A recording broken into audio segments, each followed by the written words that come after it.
Hi guys, welcome back to my channel. இன்றைக்கி நம்ம என்ன பார்க்க போகிறோம்னா, சும்மா தலைன்னு இருக்க சங்கரா மீன் குழம்பு தாங்க பார்க்க போகிறோம். வாங்க, சங்கரா மீன் குழம்பு நல்ல கிராமத்து சுவையில் டேஸ்ட்டாக எப்படி பண்ணுறதுன்னு பார்க்கலாம். ஸோ நம்ம பார்த்திங்கன்னா இன்றைக்கி மண் சட்டியில் தான் சங்கரா மீன் குழம்பு பண்ண போகிறோம். ஸோ மண் சட்டியை வச்சுக்கலாம். ஃபஸ்ட்டு நல்லா ஹீட் ஆகணும். ஸோ ஹீட் ஆகிட்டதுக்கப்புறம் பார்த்திங்கன்னா சுத்தமான கடலை எண்ணெய் யூஸ் பண்ணிக்கோங்க. ஸோ எண்ணெய் நல்லா காஞ்சி வந்ததும் கொஞ்சமாக கடுகு போட்டுக்கோங்க.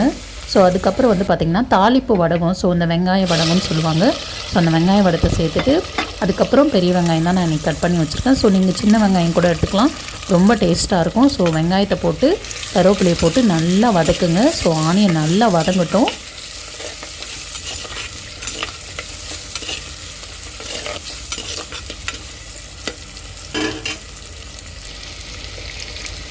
இந்த ஸ்டேஜில் நம்ம ஒரு 3 பச்சை மிளகா கட் பண்ணி வச்சுருக்கோம். அந்த பச்சை மிளகாவையும் உரித்த பூண்டையும் போட்டுக்கலாம். போட்டு மஞ்சத்தூள் ஆட் பண்ணிக்கோங்க. மஞ்சத்தூள் ஆட் பண்ணி நல்லா கிண்டி விடுங்க.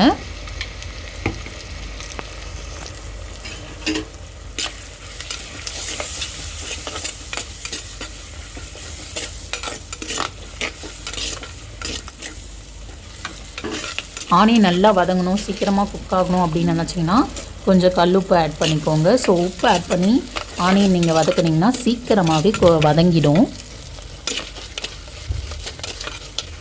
ஸோ ஆனியன் நல்லா வதங்கிடுச்சு. ஸோ இந்த ஸ்டேஜில் பார்த்திங்கன்னா தக்காளி பழம் கட் பண்ணி வச்சுருக்கேன்.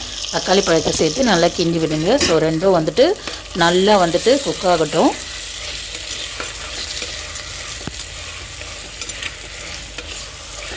நீங்கள் தக்காளி போட்டு ஒரு ஃபியூ மினிட்ஸ் மூடி வச்சிங்கன்னா கூட சீக்கிரமாகவே தக்காளி வெங்காயம் நல்லா வதங்கிடும்.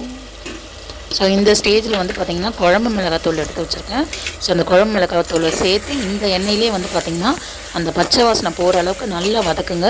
ஸோ மீன் குழம்புக்கு இந்த மெத்தட் நீங்கள் யூஸ் பண்ணிங்கன்னா குழம்பு நல்லா திக்காக இருக்கும். ஸோ நல்ல டேஸ்ட்டாக இருக்கும். அந்த கலரே பார்த்திங்கன்னா ஸ்ட்ரெச்சர் கலர் வேறு மாதிரி இருக்கும். ஸோ அந்த அளவுக்கு நல்ல கலர் கொடுக்கும். ஸோ இந்த மாதிரி நீங்கள் ஆயிலில் மிளகாத்தூள் வதக்கி பண்ணும்போது ரொம்ப சுவையாக இருக்கும். ஸோ ஒரு வாட்டி கண்டிப்பாக ட்ரை பண்ணுங்கள். ஸோ இப்போ நம்ம புளி தண்ணி எடுத்து வச்சுருக்கோம். புளி தண்ணி ஊற்றிக்கலாம். ஸோ நான் இது பார்த்திங்கன்னா ஜஸ்ட் ஒரு 2 பேருக்கு அந்த மாதிரி தான் செய்கிறேன் இந்த குழம்பு. நீங்கள் எவ்வளோ வேணுமோ அவ்வளோ பண்ணிக்கோங்க. ஸோ நீங்கள் சட்டியில் வச்சு சாப்பிட்றச்ச மீன் குழம்பு அடுத்த நாளைக்கு ரொம்ப டேஸ்ட்டாக இருக்கும். ஸோ மறக்காமல் ட்ரை பண்ணி பாருங்கள் ஒரு வாட்டியாச்சும். சங்கரா மீன் குழம்புனாலே டேஸ்ட்டு தாங்க. ஸோ அதை நம்ம சட்டியில் வச்சு சாப்பிடும்போது எவ்வளோ டேஸ்ட்டாக இருக்கும். ஸோ தேவையான அளவுக்கு தண்ணி ஊற்றிக்கோங்க. ஸோ அவ்வளோதாங்க, ரொம்ப சிம்பிளான சங்கரா மீன் குழம்பு தாங்க. ரொம்ப ஹெவியாக நம்ம எஃபெக்ட் பண்ணணும்னு அவசியமே இல்லை. ஸோ இப்போ சங்கரா மீன் நல்லா அலசி கழுவி ஆஞ்சி வச்சுருக்கேன். ஸோ மஞ்சத்தூள் போட்டு நல்லா வாஷ் பண்ணிக்கோங்க. எப்பயுமே நான்வெஜ் மஞ்சத்தூள் போட்டு வாஷ் பண்ணிக்கணும். ஸோ குழம்பு நல்லா கொதித்து வந்ததும் மீன் நம்ம ஆட் பண்ணிக்கலாம். ஸோ பாருங்கள் எந்த அளவுக்கு நல்ல திக்கான ஒரு கலராக இருக்குதுன்னு சொல்லிட்டு. ஸோ அது அந்த மிளகாத்தூள் நம்ம வதக்கி போடுறதுனால தான் இந்த அளவுக்கு திக்னஸ் கொடுக்குது. ஸோ நல்ல குழம்பு கொதித்து கொஞ்சம் மேலே எண்ணெய்லாம் பிரிஞ்சு வரும். அந்த ஸ்டேஜில் பார்த்திங்கன்னா சைடில் எண்ணெய் எல்லாம் பிரிஞ்சு வந்திருக்கு. அந்த ஸ்டேஜில் பார்த்திங்கன்னா நீங்கள் மீன் ஆட் பண்ணுங்கள். அதுதான் கரெக்டான ஸ்டேஜு. மீன் ஆட் பண்ணிவிட்டு சிம்லேயே வைங்க. ஸோ சிம்மில் வச்சு ஒரு 10 நிமிஷம் கழித்து ஆஃப் பண்ணிடுங்க. மீன் உடையாமல் நல்லா நீட்டாக இருக்கும். ஸோ நீங்களும் இதே மாதிரி ட்ரை பண்ணுங்கள். ஸோ உங்களுக்கு மீன் குழம்பு மீன் உடையாமல் வரும்.